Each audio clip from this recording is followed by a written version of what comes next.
Hello friends, welcome to my channel. I am doctor Vikas Singh Bhadauria. आज के video में मैं जिस टॉपिक के बारे में डिस्कशन करूंगा वो टॉपिक है इलेक्ट्रिकल सब स्टेशंस।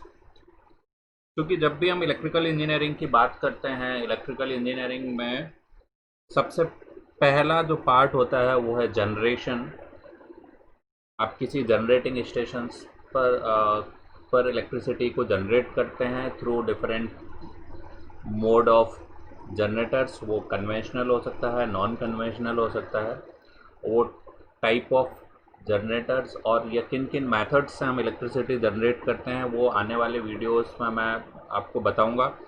इससे पहले भी कुछ वीडियोस में मैं आपको जैसे थर्मल जनरेटर के बारे में, जो हाइड्रो पावर प्लांट के बारे में और थर्मल पावर प्लांट के बारे में डिस्कशन कर चुका हूँ, उनके advantages, disadvantages and site selection. तो जब इलेक्ट्रिसिटी किसी जनरेटिंग स्टेशंस पर जनरेट हो जाती है, जनरेट होने के बाद देन उसे हम ट्रांसमिट करते हैं और ट्रांसमिट करने के बाद डिस्ट्रीब्यूट करते हैं। अगर हम नोटिस करें तो इलेक्ट्रिकल जनरेशन एक अलग वोल्टेज लेवल पर होता है, ट्रांसमिशन एक अलग वोल्टेज लेवल पर है और डिस्ट्रीब्यूशन एक अलग वोल्टेज लेवल पर। तो ऐसे कौन से पॉइंट्स हैं जिन पर ये वोल्टेज लेवल चेंज होता है? ये सवाल कई बार हमारे माइंड में आता है कि आखिर हम वोल्टेज लेवल को चेंज कहाँ करते हैं, वोल्टेज लेवल चेंज क्यों करते हैं। ये आपको पता है, आप जब भी ट्रांसफार्मर के प्रिंसिपल पढ़ते हैं तो हम लॉसेस को रिड्यूस करने के लिए वोल्टेज लेवल को इंक्रीज़ करते हैं। तो जब वोल्टेज लेवल इंक्रीज़ होता है तो लॉसेस डिक्रीज़ हो जाएंगे। तो डिफरेंट पॉइंट्स हैं in complete power system from generation to distribution, जहाँ पर हम डिफरेंट एक्टिविटीज़ परफॉर्म करते हैं। उसको हम बोलते हैं, उन पॉइंट्स को बोलते हैं इलेक्ट्रिकल सब स्टेशन, या उन लोकेशंस को बोलते हैं हम इलेक्ट्रिकल सब स्टेशंस। अगर हम जनरली बात करें तो ये यूटिलिटी है। इस यूटिलिटी से आपको इलेक्ट्रिसिटी रिसीव हो रही है। रिसीव होने के बाद जब यूटिलिटी से कंज्यूमर तक आने में, मीन्स जनरेटर से जनरेट हुआ and then it will be delivered to consumer, उसमें एक मीडियम है, वो है सब स्टेशन। सब स्टेशन अगर हम यहाँ पर बात करें, इस एनालॉजी को कंसिडर करते हैं तो यहाँ पर ये क्या है, वाटर फ्लो है, water stored in a tank. तो ये सब स्टेशन जो है ये इसको एक तरीके से कंट्रोल कर रहा है। इस पॉइंट से हम कंट्रोल कर सकते हैं फ्लो ऑफ वाटर। तो अगर हम इलेक्ट्रिकल के टर्म्स में बात करें तो सब स्टेशन की हेल्प से फ्लो ऑफ इलेक्ट्रिसिटी को कंट्रोल करते हैं। कंट्रोल किन किन मैटर में करते हैं, किस किस तरीके से करते हैं, वो अभी हम आने वाले पार्ट में इसी वीडियो में डिस्कशन करेंगे। तो जब कंट्रोल कर रहे हैं, कंट्रोल करने में सब स्टेशन का एक मेन इम्पॉर्टेंट रोल है। तो सब स्टेशन की एक तरीके से फिर हम कहें कि सब स्टेशन की डेफिनेशन क्या होगी।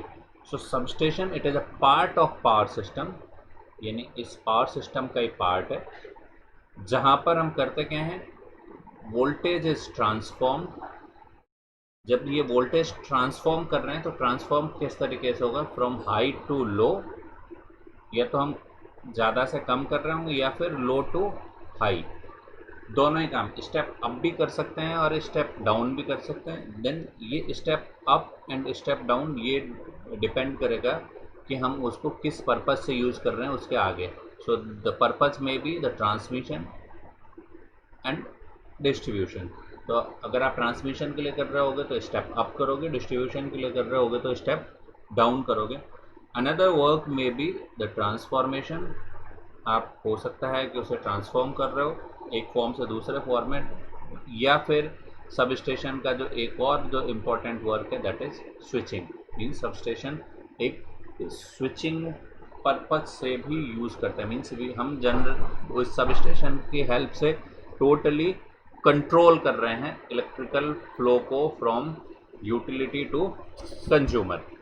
अब अगर हम सबस्टेशन की डेफिनेशन के बाद और इसके डिटेल में बात करें, so it is an assembly of electrical components, means जो अलग अलग इलेक्ट्रिकल कंपोनेंट्स हैं जिनको हमने असेंबल किया हुआ है किसी एक लोकेशन पर। एंड जो कंपोनेंट्स हैं वो कंपोनेंट कौन कौन से हो सकते हैं? बस बार हो सकती है, स्विच गियर है, ट्रांसफार्मर है और कुछ ऑक्सिलरीज है। आने वाले वीडियोस में मैं बताऊंगा कि कौन कौन से कंपोनेंट्स हैं जो सब स्टेशन पर इंस्टॉल्ड होते हैं। अब जितने भी कंपोनेंट्स इस सब स्टेशन पे हैं, इन सारे कंपोनेंट्स का कनेक्शन का एक डेफिनेट सीक्वेंस है। ऐसा नहीं कि आप किसी भी तरीके से कनेक्ट कर दो, they all components are connected in a definite sequence. और डेफिनेट सीक्वेंस का जो पर्पस है वो क्या है कि circuit can be switched off. अगर हम सर्किट को बंद करना चाहें, दिस स्विच ऑफ कब? During normal operation. जब नॉर्मल ऑपरेशन चल रहा है अगर हम तब सर्किट को ऑफ करना चाहें तो कर सकते हैं। This can be done bye manual operation, यानी हमारा अगर किसी वजह से मन है कि या लोड शेडिंग करनी है कि हमें किसी भी सर्किट को किसी पर्टिकुलर ड्यूरेशन के लिए स्विच ऑफ करना है, तो that can be done through manual operation. और यही काम सर्किट का डिस्कनेक्शन होना चाहिए automatically, but this automatically disconnection will happen only in abnormal conditions. तो जो मैं बता रहा था कि आपको ये स्विचिंग पर्पस से भी यूज़ करते हैं सब स्टेशन को।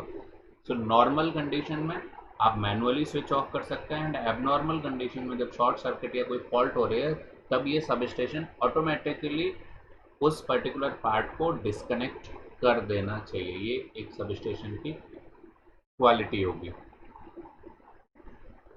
सब स्टेशन में जब लेआउट बनता है तो उसमें क्या है कि नंबर ऑफ इनकमिंग सर्किट्स, बहुत सारे इनकमिंग सर्किट्स होंगे और बहुत सारे आउटगोइंग सर्किट्स हैं। बट इनमें जो एक कॉमन चीज़ है वो है bus bar. Incoming and outgoing circuits will be connected to a common bus bar system. ये एक पॉइंट है जो याद रखने वाला है कि किसी भी सब स्टेशन पर there are number of incoming circuits and outgoing circuits, but though all circuits will be connected to a common bus bar system.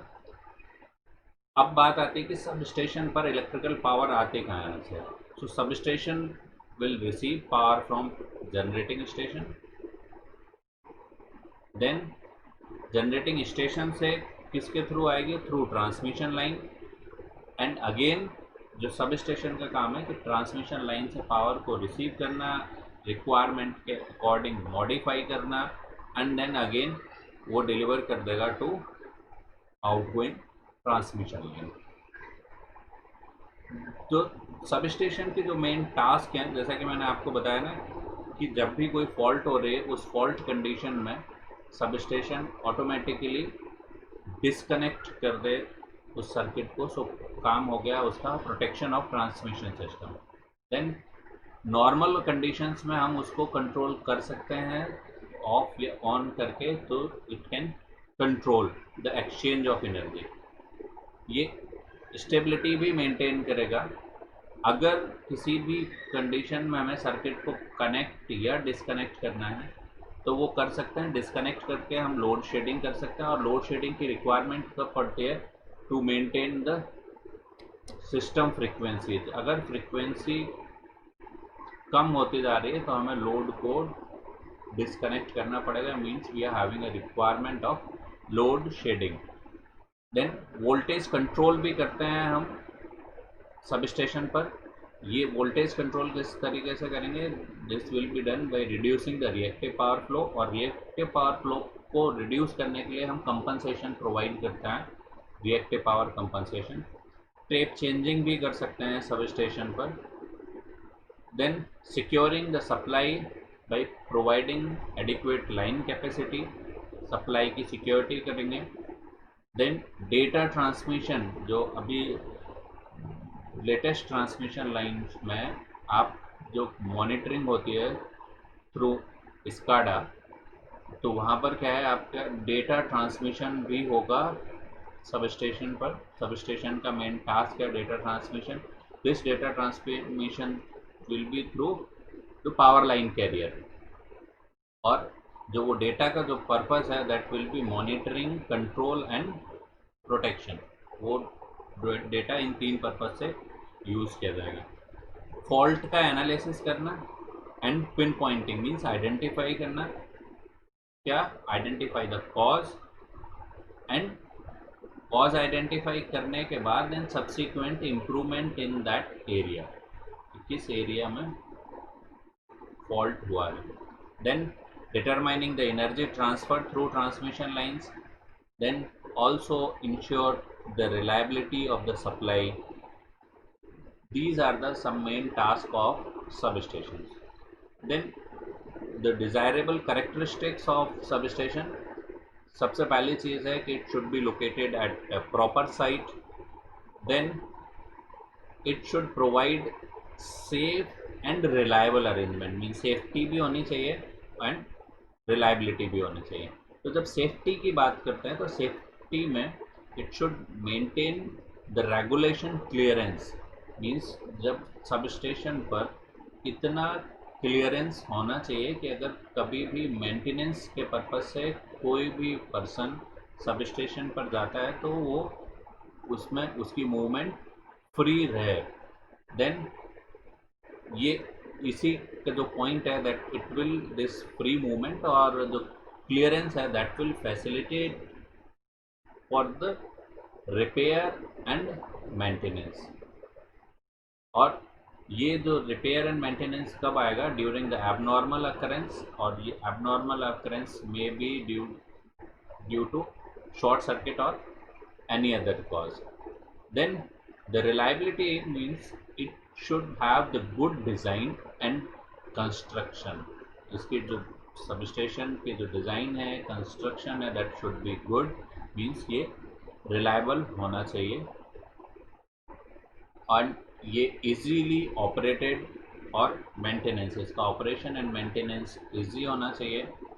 और जो मेन चीज़ है that it should involve the minimum capital cost. Then अगर हम classification की बात करते हैं, क्लासिफिकेशन ऑफ सब स्टेशन, तो 3 तरीके से हम क्लासिफिकेशन कर सकते हैं। That one is according to service requirement, another is according to constructional features, and then according to voltage level.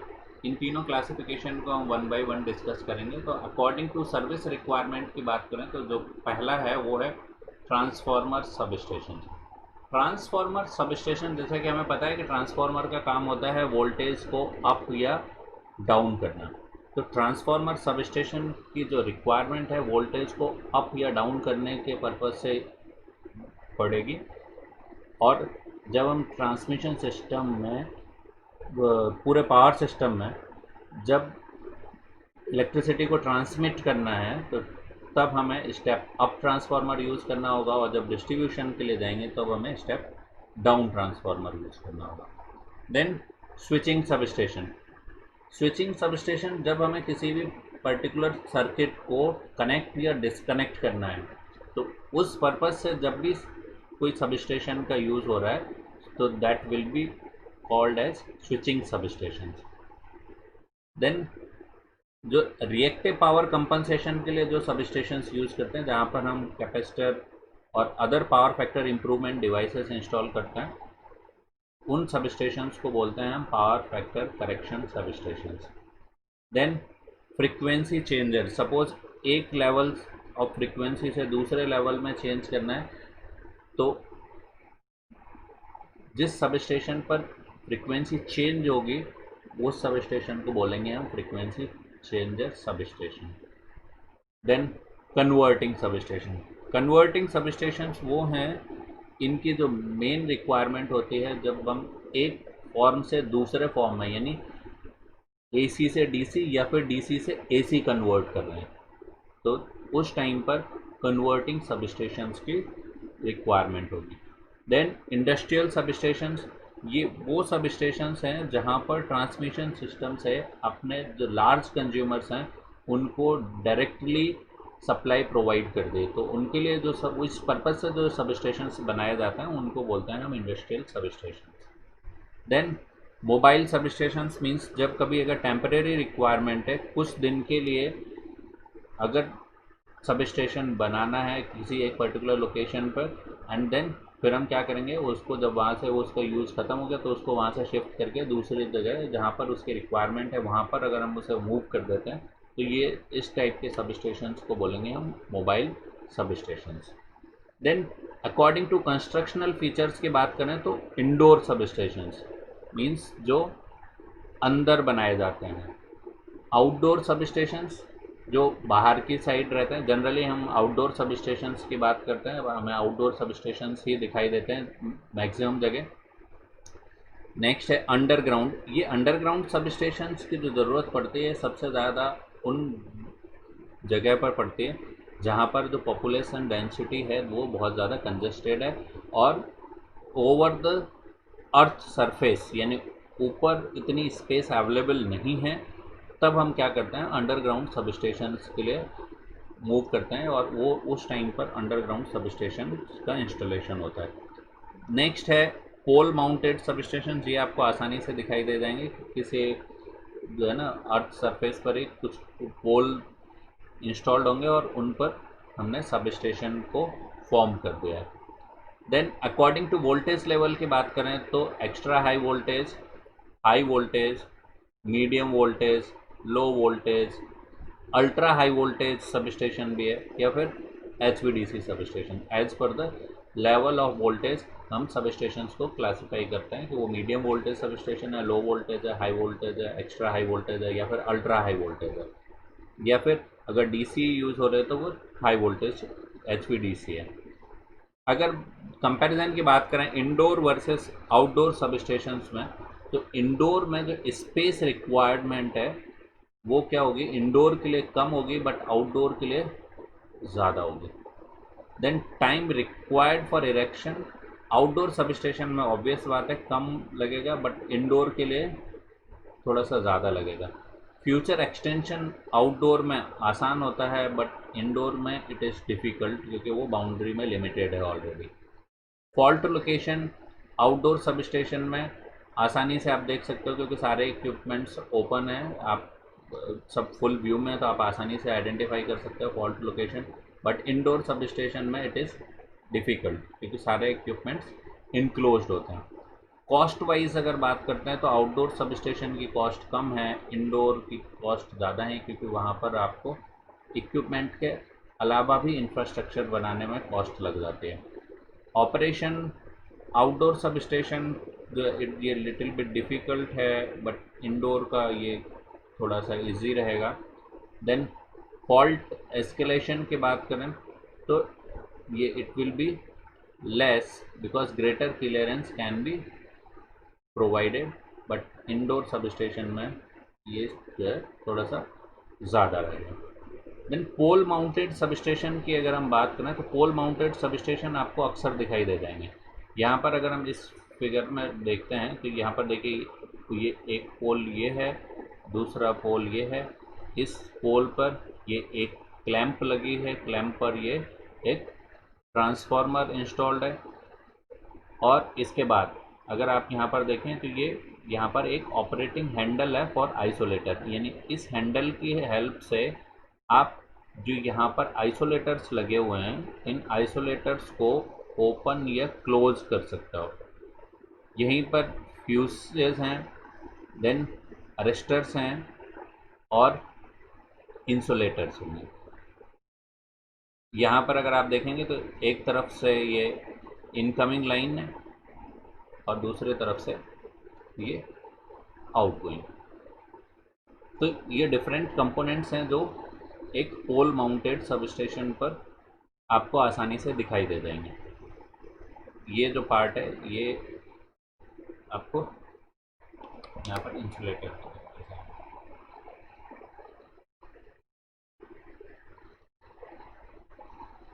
Then अगर हम इसके वन लाइन डायग्राम की बात करें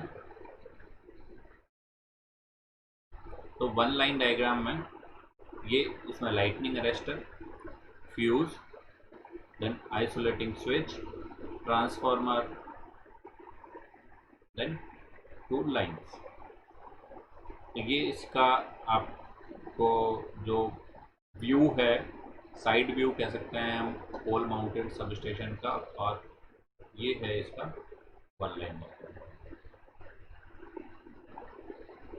देन अंडरग्राउंड की अगर हम बात करते हैं तो अंडरग्राउंड में सबसे पहले तो ये तो आपका ग्राउंड लेवल हो गया, फिर इसके बाद इसके लिए एंट्रेंस का ये पाथ है, एंट्रेंस के पाथ में ये स्टेयर्स हैं क्योंकि आपको नीचे जाने के लिए कुछ रास्ता चाहिए। फिर यहाँ पर आपने ट्रांसफार्मर इंस्टॉल कर रखा है और ये स्विच गियर वाला एरिया। यहाँ पर कंपोनेंट का डिटेल डिस्क्रिप्शन नहीं है, बट ये अंडरग्राउंड कुछ इस तरीके का लेआउट होगा इसमें। देन जब अंडरग्राउंड सबस्टेशन बन रहा है तो उसके लिए कुछ मेन पॉइंट्स हैं वो जो ध्यान में रखने चाहिए। तो सबसे पहला यह है कि इसका साइज़ जितना कम से कम हो उतना अच्छा है, और उसके बाद ये रीज़नेबल एक्सेस मीन्स डिस्टेंस बनी रहनी चाहिए इक्विपमेंट्स के बीच में, सो दैट अगर उसके बीच में किसी भी पर्सन की मूवमेंट को अलाउ किया जा सके। ये पर्सन की मूवमेंट ड्यूरिंग नॉर्मल कंडीशन केवल ऑब्जर्वेशन पर्पज़ से भी हो सकती है और फॉल्टी कंडीशन में रिपेयरिंग पर्पज़ से भी। देन इमरजेंसी लाइटिंग का प्रोविज़न होना चाहिए, क्योंकि अगर किसी वजह से सब स्टेशन फेल हो गया तो फिर अंडरग्राउंड एरिया में पूरा डार्कनेस हो जाएगी, अंधेरा ही अंधेरा हो जाएगा। तो वहाँ पर इमरजेंसी लाइटिंग का प्रोविज़न होना चाहिए। और दूसरी चीज़ है वो है प्रोटेक्शन अगेंस्ट फायर। ये दो चीज़ें मैंडेटरी हैं जो होनी चाहिए। वेंटिलेशन अच्छा होना चाहिए, अदरवाइज अंडरग्राउंड एरिया में सफोकेशन हो सकता है। और there should be a provision for remote indication of excessive rise in temperature. जो आप रिमोट मॉनिटरिंग होनी चाहिए उस पर्टिकुलर सब स्टेशन की, सो दैट अगर कभी रिक्वायरमेंट हो तो उस रिक्वायरमेंट के हिसाब से वहाँ पर एक्शन लिया जा सके। देन जितने भी इक्विपमेंट्स हैं उसमें mainly transformer, switches and fuses, ये सब एयर कूल्ड हों, avoid bringing oil into that particular area. Then the transformer substations की अगर हम बात करें तो ट्रांसफार्मर सब स्टेशन मेनली हम ज़्यादातर जगह ट्रांसफार्मर सब स्टेशन ही देखते हैं, क्योंकि वोल्टेज लेवल को कम या ज़्यादा करने के पर्पज़ से ट्रांसफार्मर सब स्टेशन यूज़ होते हैं। सो इन्हीं को हमें ज़्यादातर जगह पर देखने को, यही सब स्टेशन ज़्यादातर हमें दिखाई देते हैं। So depending upon the purpose transformer जो सब स्टेशन है, these may be classified into step up, primary grade, secondary sub station and distribution sub station. यानी ट्रांसफार्मर सब स्टेशन के भी 4 टाइप हो सकते हैं, step up, primary grade, secondary and distribution. ये एक जनरल इलेक्ट्रिक सप्लाई सिस्टम है। अगर हम इसमें देखें, जनरेटिंग स्टेशन पर जनरेशन हुआ एट 11 kV, फिर स्टेप अप ट्रांसफार्मर लगा, इसने इसको 220 kV पे स्टेप अप कर दिया। देन ये नेक्स्ट है प्राइमरी ग्रिड सब स्टेशन। यहाँ पर ये 220 kV बाई 66 kV, यानी आपने थोड़ा सा स्टेप डाउन किया, 220 kV से ये 66 kV हो गया।